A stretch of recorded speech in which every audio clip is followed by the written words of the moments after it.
So we'll go ahead with next topic, that is heat engines.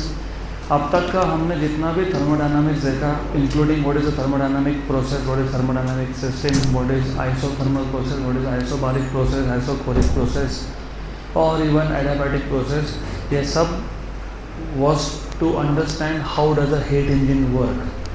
तो even including PV diagram. तो अभी अगर आप लोगों को पीवी डायग्राम्स अच्छे से पता है, डिफरेंट टाइप्स ऑफ प्रोसेसेस पता है, तो अभी हीट इंजन का वर्किंग आपको इजीली समझ में आएगा.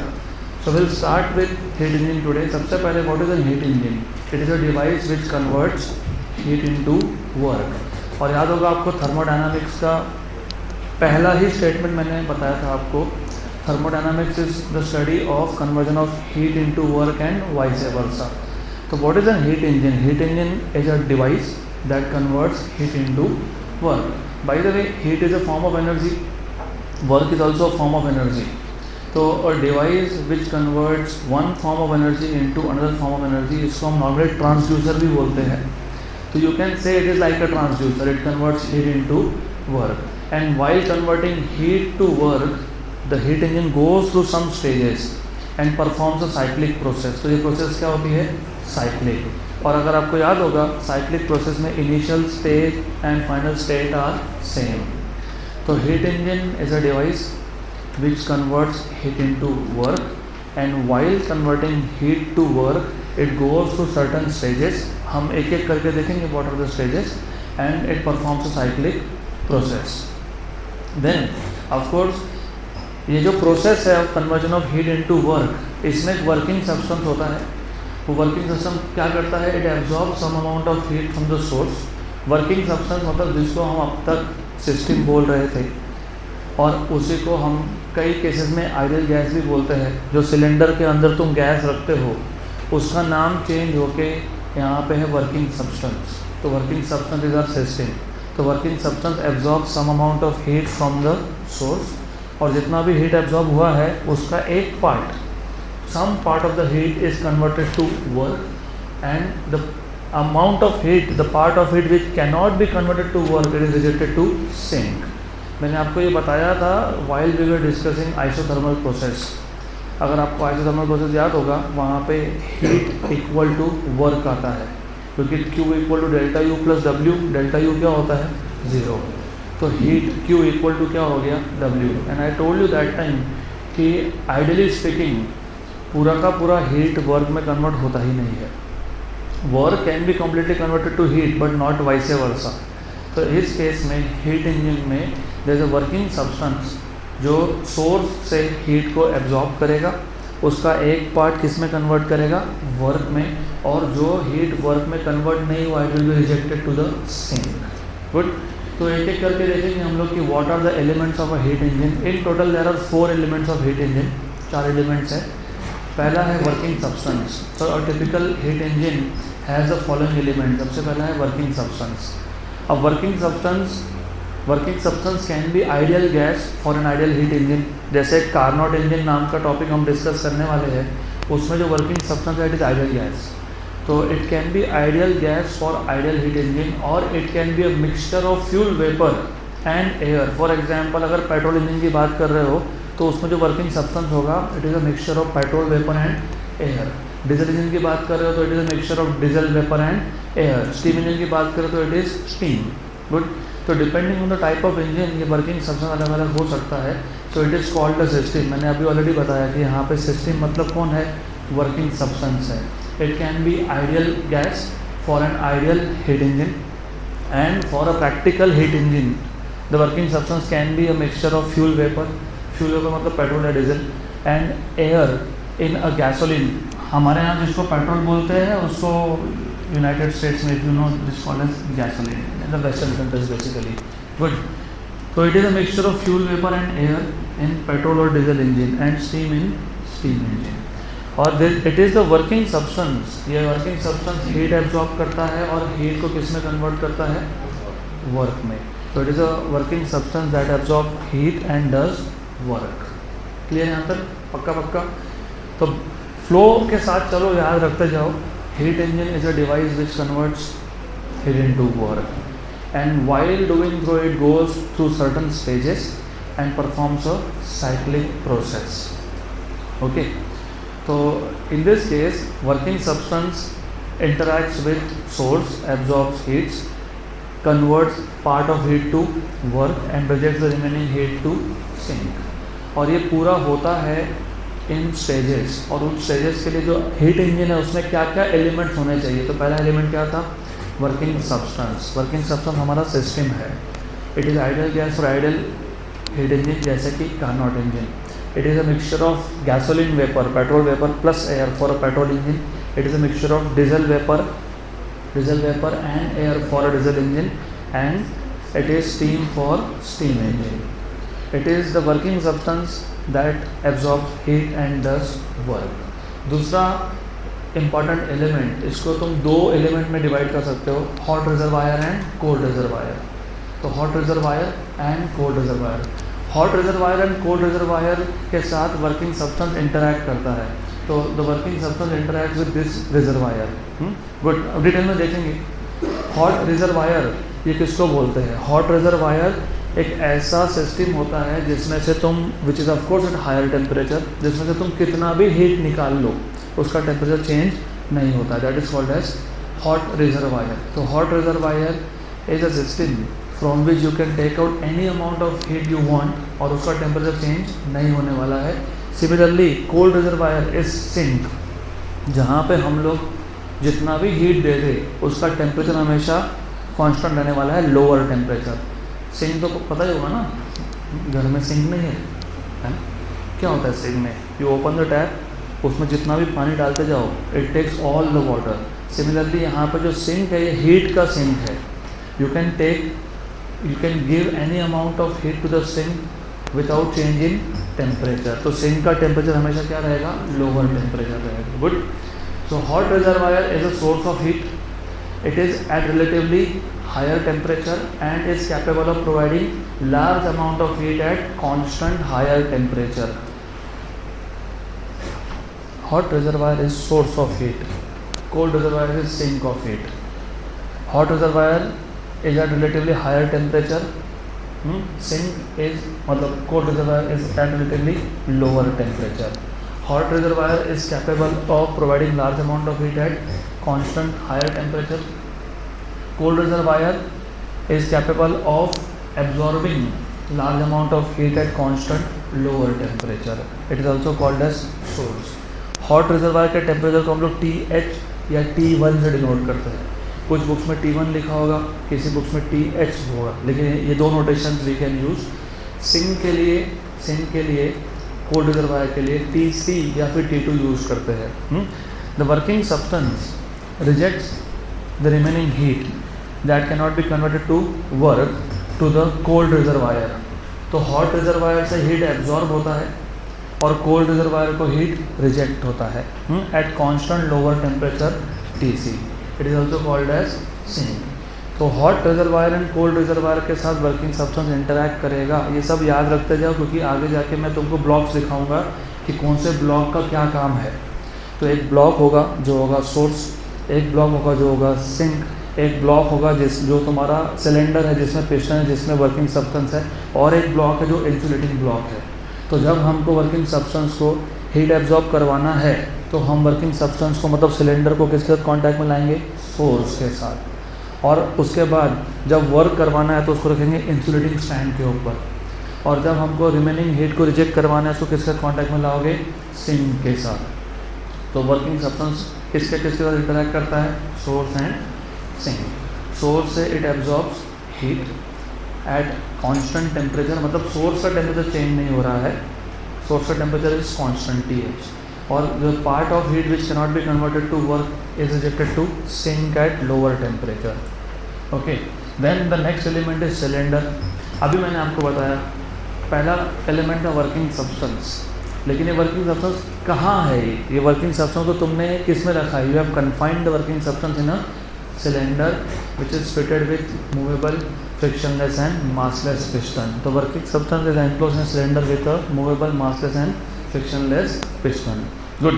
द वर्किंग सब्सटेंस आप बोलते हो वर्किंग सब्सटेंस ने हीट एब्जॉर्ब किया, उसका कुछ पार्ट किस में कन्वर्ट किया, वर्क में. तो कैसे कन्वर्ट किया, bye pushing the piston up. तो remember, by displacing the piston, the working substance does some work by displacing the piston in the cylinder. तो जब वर्किंग सब्सटेंस वर्क करेगा मतलब work done by the system होगा तो piston कहाँ जाएगा, ऊपर, और ऑन द सिस्टम होगा तो कहाँ आएगा, नीचे. तो वहाँ पे किसका डिस्प्लेसमेंट हो रहा है, पिस्टन का. Good. So that this displacement, अब ये जो डिस्प्लेसमेंट है, अभी मैं आपको कम से कम लड़कों को थोड़ा सा अंदाज़ा होगा, नहीं होगा तो फिर आज गाड़ी चलाने के बाद, गाड़ी चला के आने के बाद बंद करते हो ना, थोड़ा टाइम गाड़ी की बाजी में रुक जाओ, तुमको थोड़ा आवाज़ आएगा इंजन में से.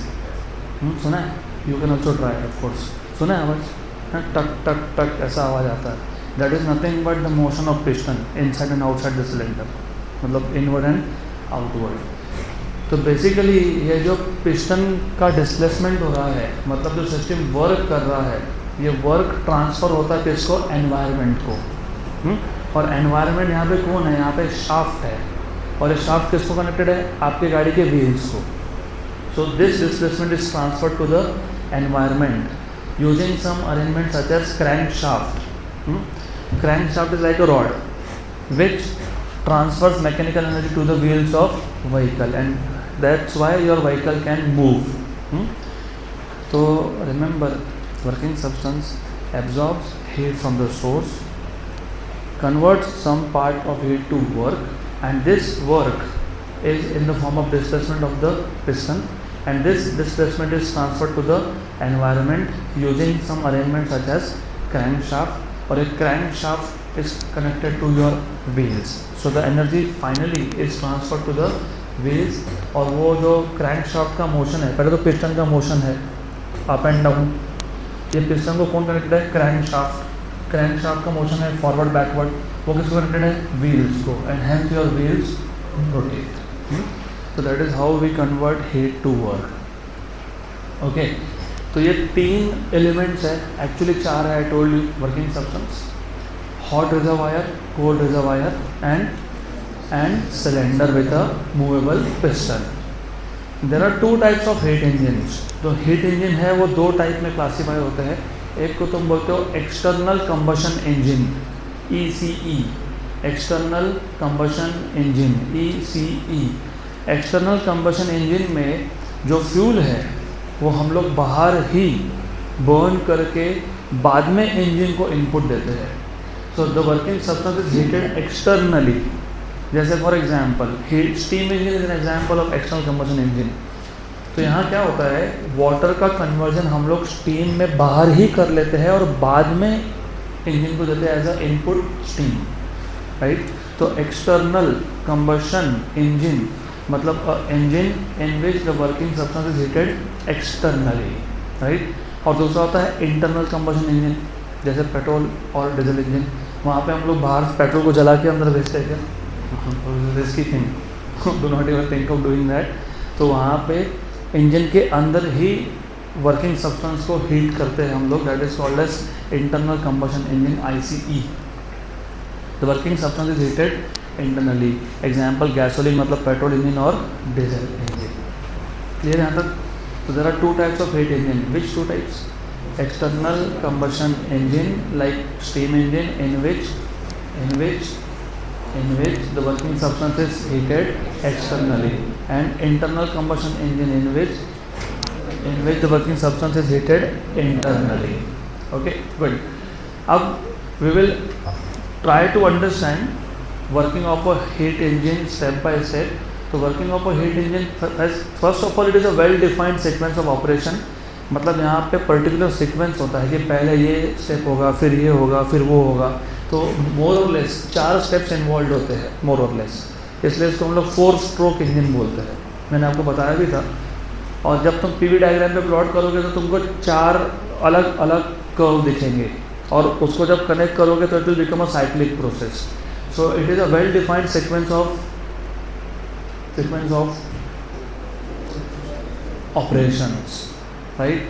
तो स्टेप 1, स्टेप 2, स्टेप 3, स्टेप 4 ऐसा वेल डिफाइंड सीक्वेंस होता है. तो सबसे पहले क्या होता है, वर्किंग सब्सटेंस एब्जॉर्ब्स हीट.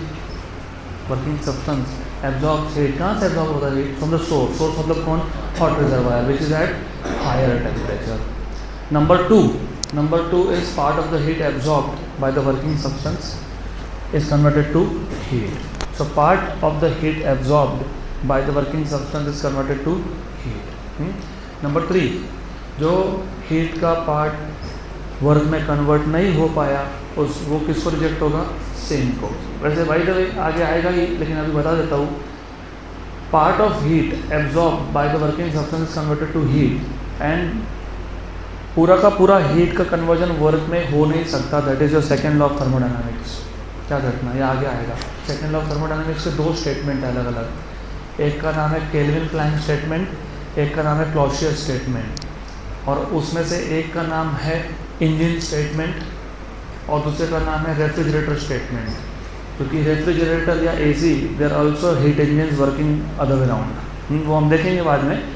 तो remember there are 2 different variations और forms of statement of second law of thermodynamics. तो ऑलवेज रिमेंबर वहाँ पे 2 स्टेटमेंट आएगा, एक होगा हीट इंजन से रिलेटेड और एक होगा रेफ्रिजरेटर से रिलेटेड. उसमें से एक स्टेटमेंट आपको ये बताएगा कि पूरा का पूरा हीट का कन्वर्जन वर्क में नहीं होता है. गुड.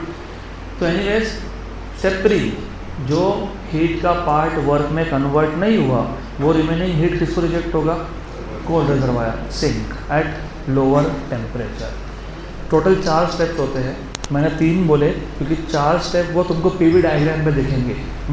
तो remember there are 4 strokes. 3 steps will be converted to 4 strokes letter.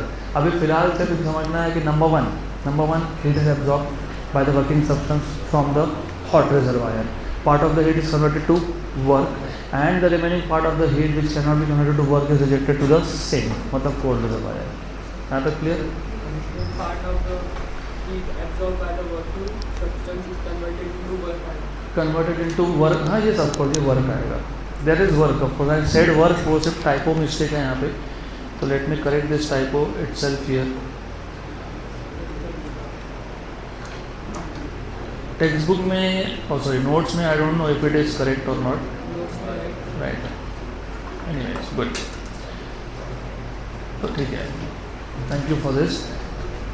तो while saying I said part of the heat is converted to work, सिर्फ यहाँ पे typo heat हो गया था. doesn't matter. Good that you understand now. So part of the heat is converted to work and remaining part is rejected to. Okay. अब to understand how does the heat engine work, हम एक energy flow diagram का use करते हैं. जो भी तुमको मैंने ये 3 चीज़ें बताई कि पहले हीट एब्जॉर्ब होगा, फिर हीट का कन्वर्जन वर्क में होगा और फिर रिमेनिंग हीट रिजेक्ट होगा.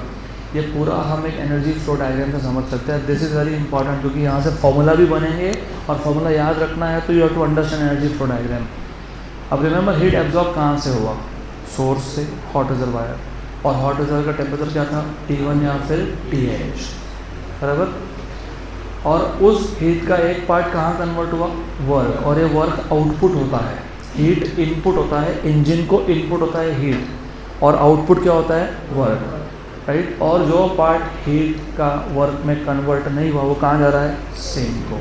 तो we can understand the working of a heat engine through a diagram which is called as energy flow diagram. So heat engines are diagrammatically represented by energy flow diagram. तो you look, this is a very interesting presentation of a heat engine and very simple. यहाँ से formula भी बनेगा आगे, तो इसको याद रखना आप. इफ़ यू लुक केयरफुली, ये हॉट रिजर्वायर है, मतलब सोर्स है.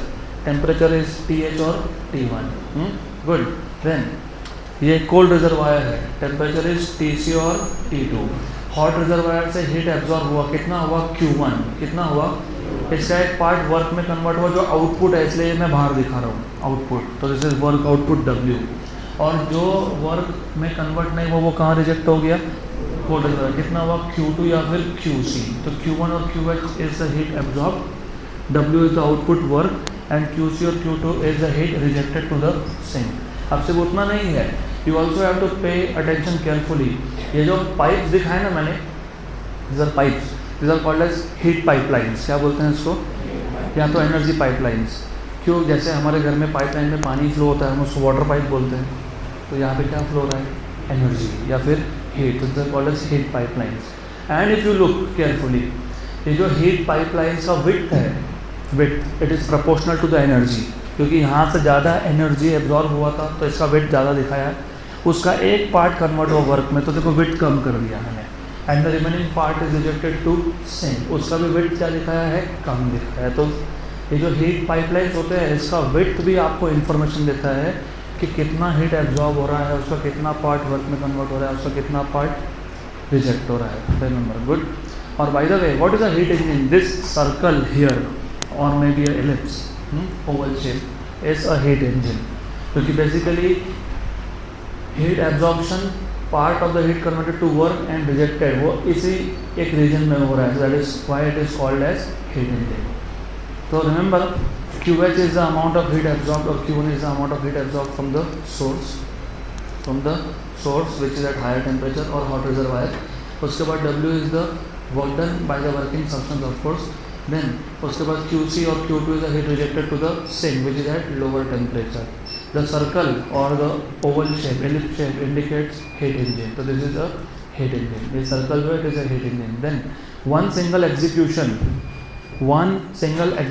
मतलब एक बार हीट एब्जॉर्ब हुआ, part of the heat is converted to work and the remaining part is rejected to sink. इसका single operation, one single execution of the steps mention above is one operating cycle of the engine. इसको one operating cycle बोलते हैं। Absorption, work में conversion, rejection, that is one operating cycle. और जब एक heat engine हम लोग use करते हैं तो यही जो साइकिल्स है ये बार बार रिपीट होते हैं। तो several such cycles are repeated when a heat engine works. पक्का पक्का, गुड। यहाँ तक क्लियर? Sure sure.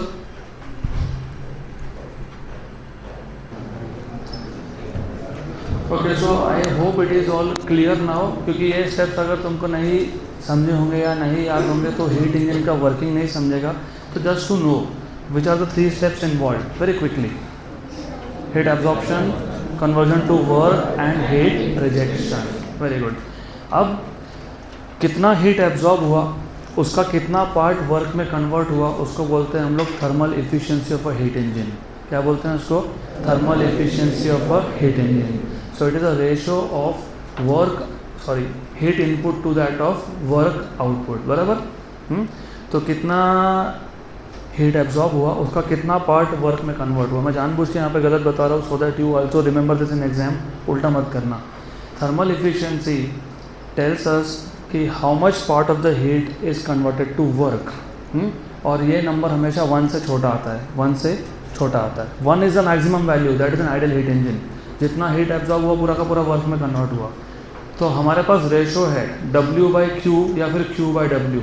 तो मुझे बताओ रेशो Q/W आएगा कि W/Q आएगा? W/Q। और एक चीज़ याद रखना, मैं ये जानबूझ के इसलिए करता हूँ क्योंकि चैप्टर नंबर 16 सेमीकंडक्टर डिवाइसेस में भी एक ऐसा पैरामीटर डिफाइन होगा। वैसे जस्ट टू टेल यू, जैसे ये हीट इंजन है, ये इनपुट एनर्जी लेता है in the form of heat, output देता है in the form of work. वैसा something in semiconductors you will also learn.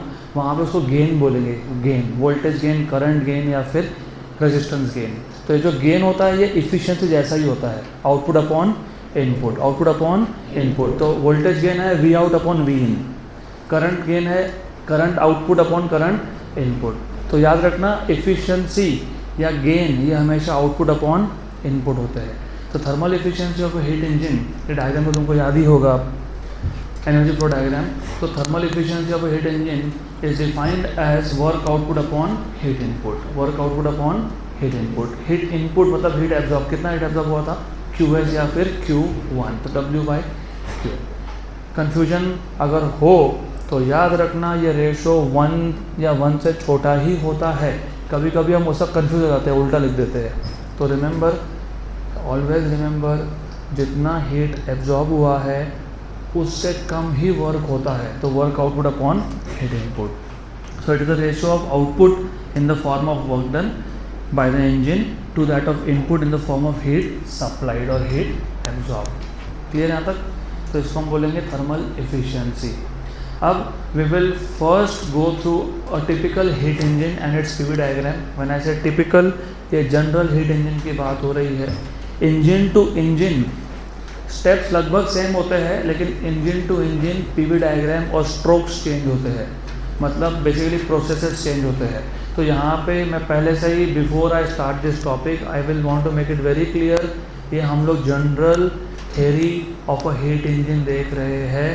Practical heat engine में ऐसा ही कुछ होगा, लेकिन वो पीवी डायग्राम सेम नहीं होता है। जो स्ट्रोक्स होते हैं, जो पीवी डायग्राम के 4 प्रोसेस होते हैं, दे मे और मे नॉट बी सेम, लेकिन थर्मल इफिशिएंसी का definition everywhere remains the same, work output upon heat input. तो will start with understanding what is the general heat engine and what is its PV diagram. तो सबसे पहले working of a heat engine is a well defined sequence of operation, जो मैंने तुमको already बताया। Heat is absorbed in one part, so heat is absorbed in one part of the cycle, work is done in another part of the cycle, and heat is rejected, unused heat is rejected in yet another part of the cycle. Okay, good. So if you look, ये एक general heat engine का PV diagram है। तो सबसे पहले यहाँ 4 part है। Heat absorption, work done by the gas. Work done by the gas में पिस्टन का मोशन कहाँ होगा? ऊपर। वॉल्यूम बढ़ेगा तो प्रेशर क्या होना चाहिए? कम। देखो वॉल्यूम बढ़ रहा है, प्रेशर कम हो रहा है। दैट वाज द रीज़न कि जब हम लोग पीवी डायग्राम डिस्कस कर रहे थे, मैंने आपको एक केस बताया था, एक्सपांशन एट वेरिंग प्रेशर। वो ग्राफ ऐसा दिखता है, इफ यू रिमेंबर। एक्सपांशन मतलब वॉल्यूम बढ़ना और प्रेशर कम होना। उसके बाद you have heat rejection and then you have work done on the gas. Work done on the gas मतलब पिस्टन कहाँ जाएगा? अभी नीचे। अब आप बोलोगे कि वहाँ तो 3 स्टेप थे, यहाँ 4 क्यों दिख रहे हैं? उसका रीज़न है, this is a cyclic process. Cyclic process में इनिशियल स्टेट और फाइनल स्टेट क्या होता है? Same. Now imagine, just imagine कि अगर एक पार्ट में अगर पिस्टन ऊपर गया है तो वॉल्यूम हैज़ चेंज, उसको सेम वॉल्यूम पे लाने के लिए पिस्टन को नीचे भी लाना पड़ेगा। तो work done by the gas भी होगा और work done on the gas भी होगा। बाकी डिटेल हम समझेंगे धीरे धीरे। अब इफ़ यू नोटिस, ये जो हीट इंजन है, इसका ऑपरेशन स्टार्ट होता है ए पॉइंट पे। कहाँ पे स्टार्ट होता है? A point. तो we will in detail study 1 by 1 each of the part, और हर एक पार्ट का क्या रोल है वो भी समझेंगे। तो in this case the operating cycle begins at point A. सबसे पहले if you look, heat absorption बोला है एट कांस्टेंट वॉल्यूम, क्योंकि वॉल्यूम चेंज नहीं हो रहा, वॉल्यूम इज़ कांस्टेंट। ये वाला जो एक्सिस है, ये वॉल्यूम एक्सिस है, वॉल्यूम चेंज नहीं हो रहा है। गुड। प्रेशर बढ़ते जा रहा है, वॉल्यूम कांस्टेंट है। तो कौन सा प्रोसेस है ये? आइसोकोरिक। कौन सा है? आइसोकोरिक। रिमेंबर, अब इसमें हो क्या रहा है वो समझ लो अच्छे से। थोड़ा फिजिकली सोचना पड़ेगा, ये नोट्स में भी नहीं है, टेक्स्ट बुक में भी नहीं मिलेगा। You have to think yourself. इस केस में वर्किंग सब्सटेंस को हमने सोर्स के साथ कांटेक्ट में रखा है और हमने पिस्टन को फिक्स कर दिया, तो पिस्टन मूव नहीं हो सकता, मतलब वॉल्यूम इज कांस्टेंट। लेकिन सिस्टम वर्किंग सब्सटेंस हमारा वर्किंग सब्सटेंस मतलब system is at lower temperature and hot reservoir is at higher temperature. तो हीट कहाँ से कहाँ फ्लो होगा? Hot reservoir to working substance without change in volume. Temperature बढ़ रहा है, वॉल्यूम कांस्टेंट है, तो प्रेशर क्या होना चाहिए? बढ़ना चाहिए। तो ये बढ़ रहा है प्रेशर। राइट। यहाँ पे पहला स्ट्रोक आइसोकोरिक है। First process is isocoric in which heat is getting absorbed by the working substance. उसके बाद इफ़ यू नोटिस बी से सी तक देखोगे, अगर work done by the gas है, मतलब अभी पिस्टन को हमने अलाउ किया टू मूव, तो अभी गैस पिस्टन को ऊपर मूव करेगा। So work is done by the gas, volume बढ़ेगा, प्रेशर कम होगा। ये हो गया work done by the gas. Work done by the gas which is work output. तो जो हीट गैस ने मतलब वर्किंग सब्सटेंस ने एब्जॉर्ब किया था, पूरा का पूरा अगर वर्क में कन्वर्ट नहीं हुआ है, तो जो हीट अभी भी वर्किंग सब्सटेंस के पास है, वो किसको रिजेक्ट होना चाहिए? सिंक को। अब तुम इसी वर्किंग सब्सटेंस को किसके कांटेक्ट में ला रहे हो? सिंक के साथ। Now remember, in this case working substance is at higher temperature, sink is at lower temperature. तो नेचुरली हीट कहाँ से कहाँ फ्लो होगा? Working substance to sink. Naturally ये वर्ड जानबूझ के ऐड किया है। अब रेफ्रिजरेटर जब सीखेंगे तब हमको ये वर्ड वापस याद करना है। आर्टिफिशियली तुम उल्टा भी कर सकते हो, you can make heat flow from lower temperature to higher temperature, लेकिन naturally it flows from higher temperature to lower temperature. तो working substance which is at higher temperature compare to sink. अब हम लोग वापस पिस्टन को move नहीं होने दे रहे. रिमेंबर, पहले हमने वर्किंग सब्सटेंस को सोर्स के साथ कांटेक्ट में लाया. Without allowing piston to move, heat was absorbed at constant volume, temperature was increasing, pressure should also increase, जो हुआ. Then we allow piston to move. अब पिस्टन ऊपर जा रहा है, पिस्टन ऊपर जाएगा तो work done by the gas है, तो प्रेशर कम होगा सी पॉइंट तक. गुड. अब हम वापस से पिस्टन को फिक्स करके सिंक के साथ कांटेक्ट में ला रहे हैं वर्किंग सब्सटेंस. तो working substance is at higher temperature, sink is at lower temperature. Heat will flow from substance, working substance to sink. और टेम्परेचर कम होगा तो प्रेशर भी कम होगा क्योंकि वॉल्यूम कांस्टेंट है. अगेन आइसोकोरिक, तो देखो प्रेशर कम हो रहा है because temperature is decreasing. Good. लेकिन पिस्टन अपने इनिशियल पोजीशन से ऊपर आ चुका है. अब हमको साइक्लिक प्रोसेस कंप्लीट करने के लिए वॉल्यूम को भी वापस कहाँ लेके जाना पड़ेगा, इनिशियल स्टेट पे. तो अब हम वापस से पिस्टन को नीचे पुश करते हैं. क्या करते हैं, कंप्रेशन. क्या करते हैं, कंप्रेशन. कंप्रेशन अगर वॉल्यूम कम होगा तो प्रेशर बढ़ेगा. कब तक करेंगे, जब तक वापस से क्या नहीं आता, ए स्टेट. तो वन साइकिल इज कंप्लीट. अब from A to B there was no work done, क्योंकि पिस्टन का मोशन नहीं हुआ था, तो work done is 0. From B to C work is done by the gas, positive work. Area under B C, तो B से सी के under पूरा एरिया, पूरा इस एक्सिस तक का एरिया, पॉजिटिव वर्क, याद रखना. C to D no work is done, isochoric, no motion of piston.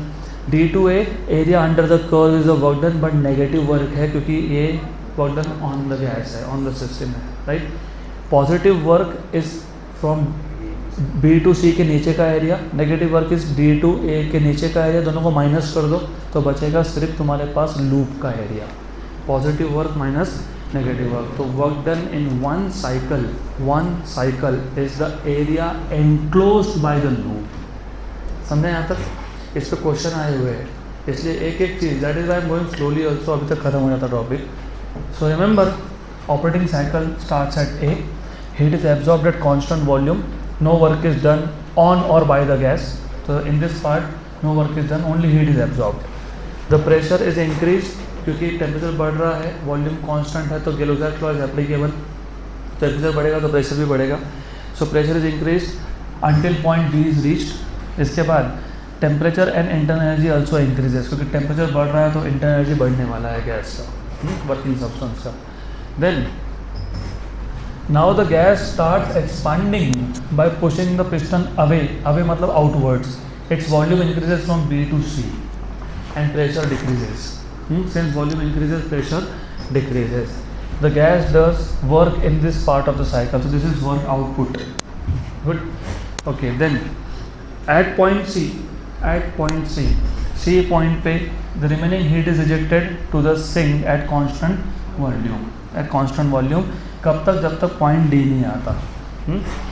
Temperature and internal energy also decreases because now heat कौन रिजेक्ट कर रहा है, वर्किंग सब्सटेंस. तो हीट रिजेक्ट करेगा तो टेम्परेचर क्या होगा, कम. तो उसके साथ साथ क्या कम होगा, इंटरनल एनर्जी. अब डी टू ए, तो now what happens is the gas is now compressed. तो volume decreases and pressure increases. The change continues till the point A is reached.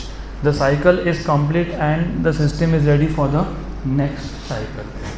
तो तुम सेम वर्किंग सब्सटेंस को बार बार same process करवाओगे. So now the system is ready for the next cycle. Okay, good. याद रखना, the operation of a heat engine is a cyclic process and hence PV diagram is a closed loop. क्योंकि cyclic process है तो initial state और final state क्या आता है, same. The area of the loop represents the work done during one complete cycle, net work done. क्योंकि A to B में no work done, B to C में work done is positive and it is area under the curve. C to D में no work done, C to D में no work done, D to A में work done is area under DA but negative. तो positive work minus negative work जब करोगे तो तुमको मिलेगा net work done, that is area of the loop. Good. This is most important, जो मैं पहले ही बोल चुका हूँ. जब मैंने एक टॉपिक स्टार्ट ही किया था तब बता दिया था. Note, this is a PV diagram of a general heat engine. There are different ways of operating a heat engine. तो ये सिर्फ एक जनरल हीट इंजन है, ऐसा नहीं है कि हम लोग यही हीट इंजन ऐसे टाइप से हम लोग ऑपरेट करेंगे। So there are different ways of operating a heat engine. तो यहाँ तक क्लियर? तो अगर यहाँ तक क्लियर है तो will jump now to next type of heat engine, that is Carnot heat engine. So हमारा अगला हीट इंजन होगा Carnot heat engine. Remember, Carnot heat engine is an ideal heat engine, क्योंकि उसमें तुम आइडियल गैस यूज़ करते हो as a working substance. तो always remember, it is an ideal heat engine. ये प्रैक्टिकल हीट इंजन नहीं है। अब आइडियल का मतलब क्या होता है? How do you define thermal efficiency? What was the definition of thermal efficiency? अभी तो बताया था, eta, it is the ratio of work output to that of heat input. Good. तो ideally what we want is कि जितना भी heat हमने दिया है, हीट इनपुट है, पूरा का पूरा किस में कन्वर्ट होना चाहिए? वर्क में। मतलब W और Q की वैल्यू क्या होनी चाहिए? सेम। मतलब ईटा की वैल्यू क्या होनी चाहिए? 1, राइट? परसेंटेज में बोलोगे तो 100%। तो कार्नोट इंजन ये एक थ्योरेटिकल इंजन है which is an ideal engine जिसका thermal efficiency is close to 1। और हमको चाहिए भी ये होता है कि जितना हमने हीट दिया पूरा का पूरा वर्क में कन्वर्ट होना चाहिए। That is an ideal theoretical heat engine, practically exist नहीं करता है। गुड। तो ऑलवेज रिमेंबर, ये थोड़ा सा बेसिक इन्फॉर्मेशन है। तो I just skip this part. यहाँ से स्टार्ट करते हैं। Heat engine is a device by which a system, मतलब working substance is made to undergo cyclic process that result in the conversion of heat into work. और ये मैंने तुमको आज ही बताया, हीट इंजन स्टार्ट करते तब it is a device which converts heat into work. तो heat engine is a device by which a working substance और a system is made to undergo cyclic process, और ये cyclic process result into conversion of heat into work. अब वापस से just to repeat it again, क्योंकि यहाँ पे अब थोड़ा डिटेल होने वाला है, तो तुमको पता होना चाहिए which were the different parts of heat engine elements. कौन सा था? वर्किंग सब्सटेंस, हॉट रिजर्वायर मतलब सोर्स, कोल्ड रिजर्वायर मतलब सिंक एंड सिलेंडर। गुड। सिर्फ यहाँ पे थोड़ा बोलने का तरीका अलग है। इन्होंने बोला है different parts of heat engine are. पहला पार्ट कौन सा है? Source, which is called as hot reservoir. और source is a material kept at high temperature and having infinite thermal capacity. Infinite thermal capacity का मतलब ये होता है कि तुम जितना भी हीट निकाल लो उसका टेम्परेचर हमेशा कांस्टेंट रहने वाला है। गुड। और ऑल्सो तुम कितना भी हीट दे दो तो भी उसका टेम्परेचर कांस्टेंट रहने वाला है। तो any amount of heat can be taken from it without changing its temperature. उसके बाद क्या था, इफ़ यू रिमेंबर, उसके बाद था sink. Sink is a cold reservoir, right? और sink is a material which is kept at low temperature and having infinite thermal capacity, so any amount of heat can be given to it without changing its temperature. फिर था working substance, मैं already बता चुका हूँ। Working substance is ideal gas for ideal engine, steam for a steam engine, vapour and mixture of vapour and air for gasoline या फिर diesel engine. Okay, good. Working substance is a material which converts heat energy into work. It is taken in a cylinder fitted with a tight, movable, frictionless piston. Lower side of the cylinder will be thermally conducting. वो तो मैं बताने वाला हूँ तुमको अभी with the help of block diagram also. उसके बाद चौथा है insulating stand. Insulating stand. Insulating मतलब non conducting. तो insulating का मतलब क्या होता है? non conducting. तो इसमें एक non conducting stand भी है. तो in total you have 4 parts here. 4 parts. One is cylinder जिसमें पिस्टन है, उसका लोअर पार्ट कंडक्टिंग है. You have insulating stand. You have a source जिसका टॉप पार्ट कंडक्टिंग है, upper surface. You have a sink जिसका upper surface conducting है. तो you have in total 4 blocks. तो अगर आपको डायग्रामेटिकली समझना होगा तो I just draw a rough diagram here. तो ऐसा है, in this case you have, let's say this is an insulating stand. ये एक इंसुलेटिंग स्टैंड हो गया. Then you have a source and you have a sink. तो मैं इसको सोर्स मान लेता हूँ. और रिमेंबर इसका सिर्फ टॉप सरफेस कंडक्टिंग है, ओनली टॉप सरफेस कंडक्टिंग है, right. Similarly you have a sink जिसका भी सिर्फ टॉप सरफेस कंडक्टिंग है. Then you have a cylinder which is fitted with a movable massless frictionless piston. तो there is a piston over here और इसका भी सिर्फ बॉटम ही कंडक्टिंग है. इसमें आपका वर्किंग सब्सटेंस है. It can be, as I told you, it can be a mixture of fuel vapour and air, और it can be simply an ideal gas for ideal engine, और it can be basically steam for steam engine. This is a working substance. तो ये आ गया हमारा source which is at higher temperature. Hot reservoir temperature is इधर TH या फिर T1. ये हो गया इंसुलेटिंग स्टैंड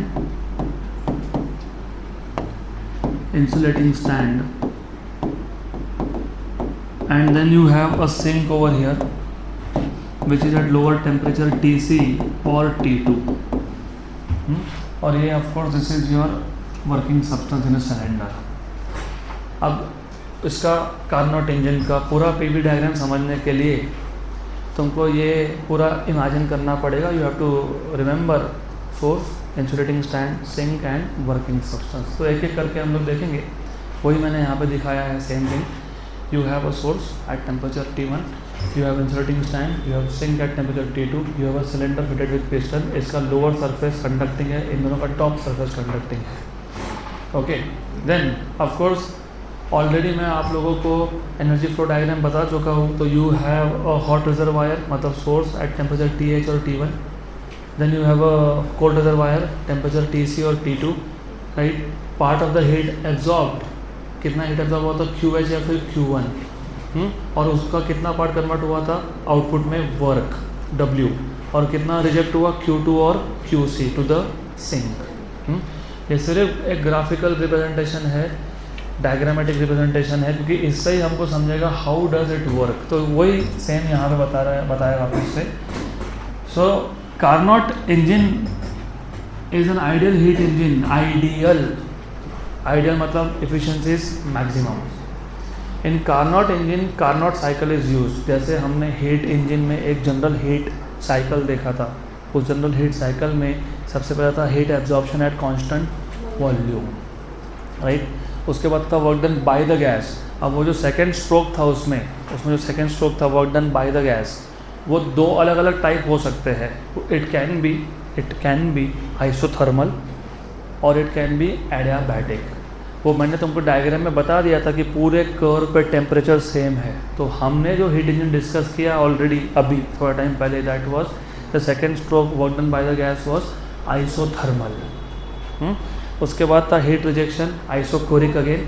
उसके बाद था work done on the gas, isothermal again. लेकिन इंजन टू इंजन ये साइकिल वेरी करता है. यहाँ पे वो सेम साइकिल नहीं है. इनफैक्ट कार्नोट साइकिल डिज़ाइन ही इसके लिए किया गया क्योंकि इसका थर्मल इफिशिएंसी मैक्सिमम है. मतलब प्रैक्टिकली इंजीनियर्स के लिए जो ऑटोमोबाइल डिज़ाइन करते हैं उनके लिए ये काइंड ऑफ अ टेम्पलेट है कि हमको कोशिश करनी है कि ऐसा ही साइकिल फॉलो हो क्योंकि इफ़िशिएंसी मैक्सिमम है. ऐसा हो नहीं सकता, लेकिन जितना पॉसिबल हो इसको कॉपी करने की कोशिश करो because you get maximum efficiency. So in Carnot engine ideal gas is a working substance and all the dissipative forces are absent. देखो यहाँ पे पिस्टन का मोशन हो रहा है, तो फ्रिक्शन तो थोड़ा बहुत होने ही वाला है. लेकिन यहाँ पे हमने डिसिपेटिव फोर्सेस जैसे फ्रिक्शन को क्या मान लिया, absent. That is why I am saying again and again ये थ्योरेटिकल इंजन है.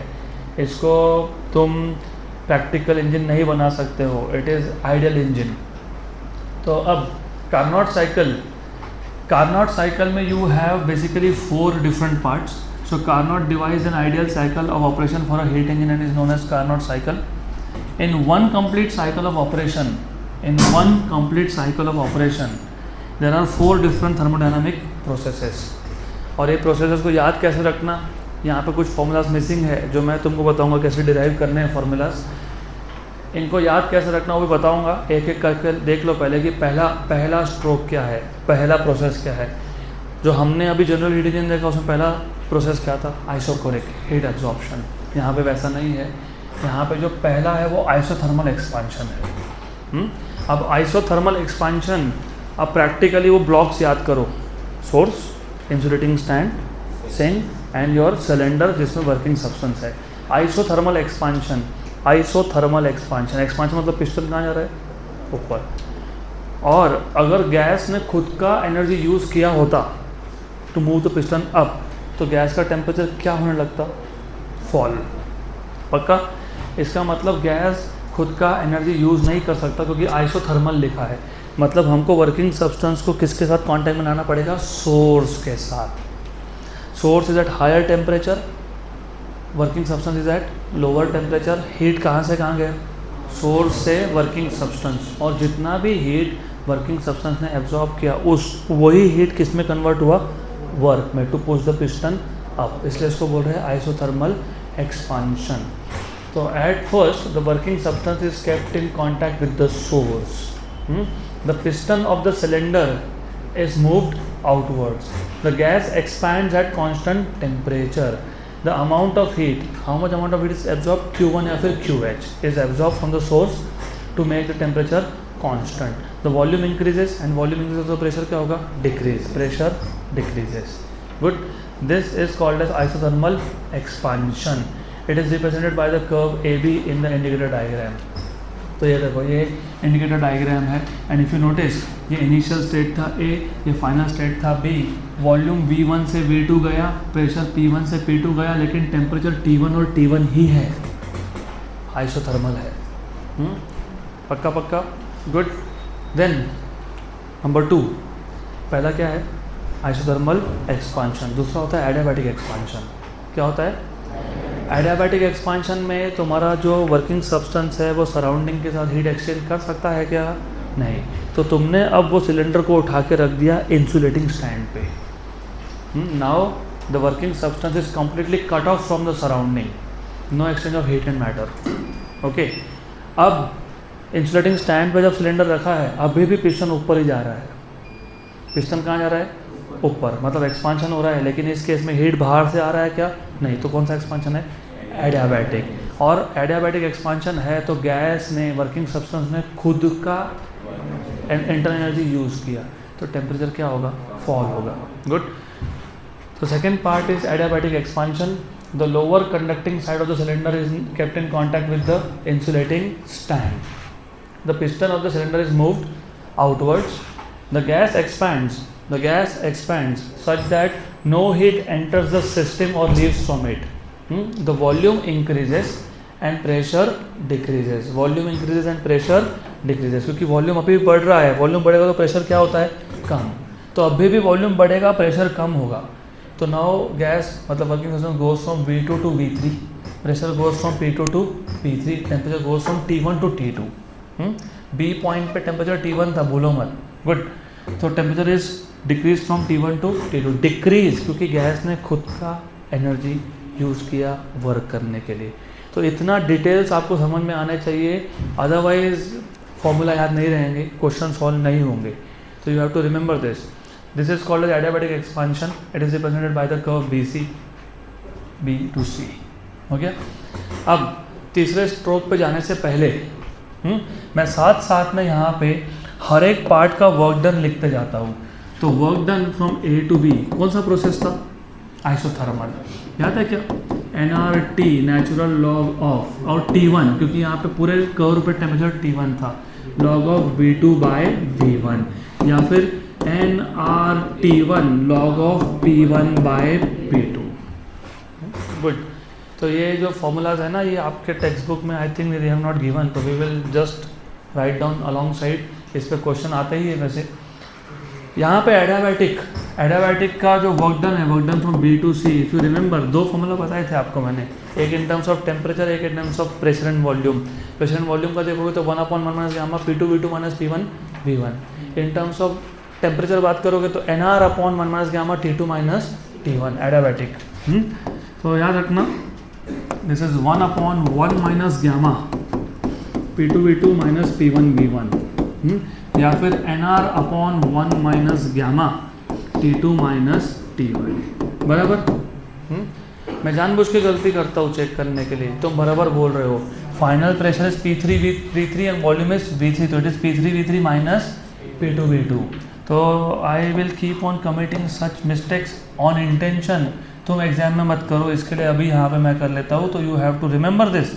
ऐसा नहीं चलेगा, फाइनल माइनस इनिशियल होता है, यहाँ पे final is P3 initial is P2 क्योंकि B2C गया वो, तो P3 minus P2 that is correct. ये T2 माइनस T1 है, बराबर है, क्योंकि यहाँ पे टेम्परेचर T2 है, यहाँ पे टेम्परेचर T1। गुड। दो एक्सपांशन के स्ट्रोक है, दो कंप्रेशन के स्ट्रोक है।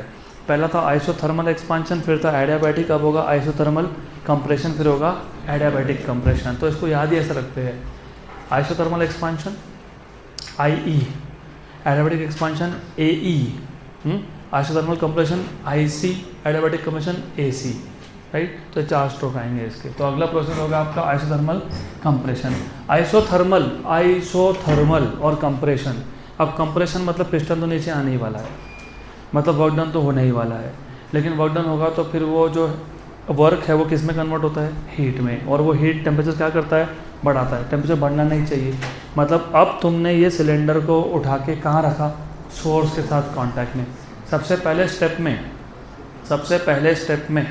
पहले स्टेप में cylinder was in contact with source, then with insulating stand, then with sink and then with insulating stand. ये पूरा साइकिल है ऐसा। गुड। तो now you are placing the cylinder, मतलब working substance, in contact with the sink and you are pushing the piston down, so that जो work heat generate करेगा वो heat कहाँ जाएगा, सिंक, और temperature of the working substance remains same. बराबर। बिल्कुल चलेगा नहीं, मेरे को यहाँ पे ही ध्यान चाहिए। I will not accept this under any condition. यहाँ मतलब यहाँ। Good. The cylinder is kept in contact with the sink. The cylinder is kept in contact with the sink. Okay. The piston of the cylinder is moved inwards. The gas is compressed at constant temperature. The excess heat Q2 या फिर QC is rejected to the sink. Will flow to the sink to make the temperature constant. Volume decreases तो pressure increases. अब देखो graph, volume कम हो रहा है, graph इधर आएगा, लेफ्ट में वापस आएगा, लेकिन प्रेशर बढ़ रहा है तो ऊपर जाएगा। Remember this is called as isothermal compression. And C से D, वॉल्यूम कम हो रहा है, प्रेशर बढ़ रहा है, दिस इज आइसोथर्मल कंप्रेशन। इसका भी हम लोग वर्क डन का फॉर्मूला लिख लेते हैं यहाँ पे। So work done from C to D क्या है ये, आइसोथर्मल। आइसोथर्मल में क्या लिखते हो, nRT2 log of final volume is V4, initial is V3, तो V4 by V3, V3, good, this is nRT2 log of, pressure के टर्म में लिखोगे तो उल्टा लिखोगे, क्या लिखोगे, P3 by E4. This is the work done in this particular cycle, particular process, not cycle, this is a single process, one part of the cycle. उसके बाद क्या बचा, एडियाबैटिक कंप्रेशन। अब हमने उसी सिलेंडर को रख दिया इंसुलेटिंग स्टैंड के ऊपर, so that the working substance is isolated from the surrounding. अब हम पिस्टन को नीचे पुश कर रहे हैं, क्यों, क्योंकि हमको सिस्टम को वापस से उसके इनिशियल वैल्यूज़ पे लेके जाना है।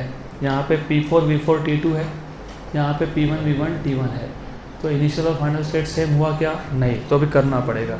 तो you are pushing the piston down, मतलब वॉल्यूम कम हो रहा है, प्रेशर बढ़ेगा। और क्योंकि ये एडियाबैटिक स्ट्रोक है, एडियाबैटिक कंप्रेशन है, तो जो हीट जनरेट होगा वो सिस्टम से बाहर जाएगा क्या, नहीं, तो टेम्परेचर भी बढ़ने लगेगा वापस से फ्रॉम T2 to T1। तो अगला and the last part of this cycle is adiabatic compression. The cylinder is kept in contact with the insulating stand. Good. The cylinder is kept in contact with the insulating stand. The piston of the cylinder is moved inwards. Good. The gas is compressed.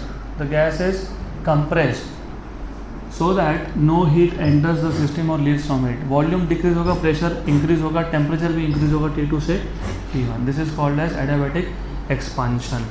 Okay. और ये जो adiabatic expansion है इसका भी work done लिख देते हैं from day to day. Adiabatic है तो 1/1 minus gamma P final V final. What is P final? P1. What is V final? P1. What is initial value? P4 V4. Okay. या फिर NR/1 minus gamma T final is T1 in this case and T initial is T2 in this case. हो गया. अब हम एक काम और करते हैं, थोड़ा एक्स्ट्रा करते हैं जो अगेन नोट्स में नहीं मिलेगा आपको. तो work done in one cycle, total work done, net work done is work done from A to B plus work done from B to C, isothermal expansion, adiabatic expansion from C to D, isothermal compression from D to A, adiabatic compression. Okay. तो अब हमने लिखा ही है, याद होना भी चाहिए. बताओ. Isothermal nRT1 log of V2 by V1. This is right in terms of temperature if you want, doesn't matter. nR 1 minus gamma T2 minus T1. उसके बाद nRT2 log of V4 by V3, final by initial होता है V4 by V3 plus nR 1 minus gamma T1 minus T2. Now if you look carefully, इसका negative sign अगर बाहर निकाल लेता हूँ तो क्या बन गया? Minus T2 minus T1. तो ये और ये हो गया कैंसर. तो तुमको मिल गया net work done in one cycle of Carnot is NR. If you want to take out NR common, P1 natural log of V2 by V1 plus T2 natural log of V4 by V3. ये हो गया आपका Carnot cycle का एक cycle का net work done. पक्का पक्का. और ग्राफिकली बात करोगे तो net work done is the work is basically the area enclosed by the loop ABCDA. तो इस लूप का जितना भी एरिया बनेगा वो ये वैल्यू आ रही है. That is net work done in one complete cycle. तो ऐसे 10 साइकिल, अगर ऐसे 10 साइकिल ले 10, what will be total work done?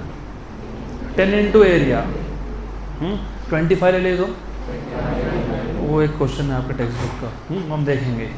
ऐसा सर्कल दिया होगा आपको, टेक्स्ट बुक का क्वेश्चन है, वो देखेंगे. So will see. तो यही सब चीज़ें मैंने जो आपको बताई, ये यूज़ करके हम लोगों को सॉल्व करने क्वेश्चन. अभी let us look at thermal efficiency. It is the same thing. Work output upon heat input. What is work output? W. What is heat input? Q1. Heat input is a heat absorbed from hot reservoir. तो Q1 is the heat absorb, भूलना नहीं, W by Q1.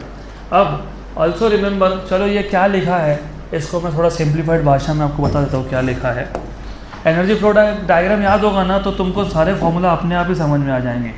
तो energy flow diagram में हमारे पास यहाँ था hot reservoir, उसके पास था हमारे पास जिसको सोर्स बोल रहे हो तुम, उसके बाद था कोल्ड रिजर्वायर जिसको हम लोग सिंक बोलते हैं, यहाँ था सिंक. ओके. देन रिमेंबर, यहाँ से कुछ अमाउंट ऑफ हीट एब्जॉर्ब हुआ, some amount of heat is absorbed Q1 या QH. उसका एक पार्ट कन्वर्ट हुआ वर्क में, और जो कन्वर्ट हो नहीं पाया वो रिजेक्ट हो गया सिंक को. और मैंने जानबूझ के छोटा दिखाया है क्योंकि वैसे भी हीट रिजेक्टेड इज स्मॉल, और ऊपर से तुम कार्नोट इंजन की बात करो विच इज़ आइडियल. वो तो दिखाना ही नहीं चाहिए था. कार्नोट इंजन का ऐसा बनता ही नहीं है. कार्नोट इंजन का पता है क्या होता है? I just tell you what happens in case of Carnot engine. Ideal engine है ना वो, तो वो ऐसा होता है, सीधा जितना एब्जॉर्ब हुआ पूरा का पूरा किस में कन्वर्ट हो गया, वो आगे आएगा आपको, सेकेंड लॉ ऑफ थर्मोडायनामिक्स में आएगा वो. गुड. तो will see that time, but अभी फिलहाल ऐसा याद रखो, Q1 is absorb, work output is W and Q2 is rejected. अब एफिशिएंसी तुमने डिफाइन किया है work output upon heat input, yes और no? If you look at the diagram carefully, Q1 which is heat absorb, इसके दो parts हो गए, work plus heat rejected. Correct. Good. तो क्या मैं वर्क को Q1 माइनस Q2 लिख सकता हूँ? Of course yes. और क्या मैं ये इक्वेशन टू इक्वेशन 1 में सब्स्टिट्यूट कर सकता हूँ? Of course yes. तो you have W which is Q1 minus Q2 upon Q1, okay, upon Q1. तो Q1 by Q1 is 1 minus Q2 by Q1. Okay. Also heat is proportional to temperature. जितना ज़्यादा heat होगा उतना ज़्यादा temperature होगा, वो तो लॉजिक है. तो heat is proportional to temperature. तो Q is proportional to T. तो Q2 by Q1 क्या आएगा? क्या आएगा? T2 by T1. तो 1 minus T2 by T1. 1 minus temperature of the sink to that of temperature of the source. वही सब यहाँ लिखा है. 1 minus T2 by T1. 1 minus Q2 by Q1. पक्का पक्का? So I hope it is all clear. सिर्फ just some points to remember. Carnot engine is purely an imaginary engine, theoretical engine, ideal engine. But all the real engines are constructed based on the Carnot cycle. ये मैंने start में ही बोल दिया आज.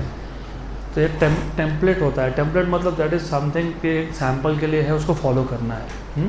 Good.